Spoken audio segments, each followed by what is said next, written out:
On the 30th of July 2022, this man, Mr. Philip Ferlazo, strangled one Mr. Ogochukwu Aleka, a 39 years old Nigerian, a street petty vendor, to death simply because he asked for money. And here we can see Ogochukwu's wife crying uncontrollable. It was said on that particular date, Ogochukwu is a disabled person that had accident a few years ago, and since then he has been working with clutches. And the normal petty street vendor saw Ferlazo and his girlfriend passing on the street, and he was begging them for money or to buy his little, petty activity like handkerchief, toilet roll, and the rest. And eventually, Mr. Ferlazo, the Italian man, was said to have beaten Mr. Ogochukwu Alika with his clutches first. He got him beaten thoroughly with his clutches, and then continued to strangle him until he died. But this is a very sad story, as the neighbors, continue to film, to video this horrible, creepy event, but nobody could stop him from strangling this family man to death.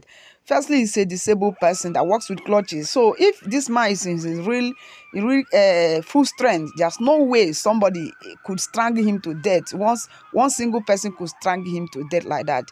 This news has brought shock across the globe, as everybody has condemned the act of this Mr. Filippo Ferlazzo. He's an Italian man, simply because somebody tried to pacify his girlfriend to buy his articles. Mr. Lika pacified Filippo's girlfriend to buy his articles, since he's a street vendor. And he got angry and then beat him up and strangled him to death. And people continue to watch this man being murdered in cold blood. I mean, I can't understand. Now you see. And this Alika is the breadwinner of his family. So look at the wife. He has children crying uncontrollably. These are great laws even among the Nigerian community. So I don't know. So the police are already involved. And later it was said that the Italian man has a psychological or psychiatric issue, that he has attempted to strangle his mother sometimes ago. Yes, but if he has tried to strangle his mother sometimes ago, why should he be allowed to be roaming about in the street, going about strangling people? So the Italian community are demonstrating that this should stop. And this is the mayor of the city, Civitanova, where it happened. Then the guy in yellow is the president of Nigeria Association, also talking, speaking up that this type of thing should stop. So let's hope that Alika's wife and children, got justice they really deserved.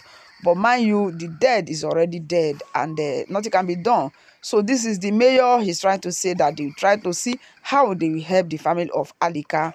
And since he's the breadwinner of the family, at least his children have to live, including the widow.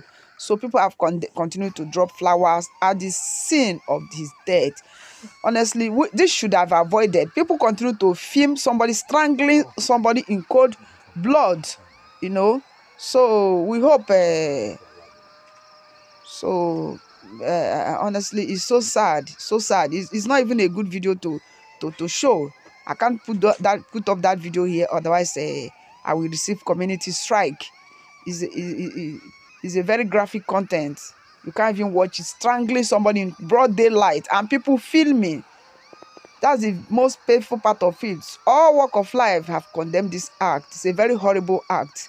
And I believe this Mr. Ferlazzo Filippo should be kept down in prison. Although he's now in detention, he should be held down so that he wouldn't come out and start strangling people. So may the Lord console the family of Alika Ogochukwu.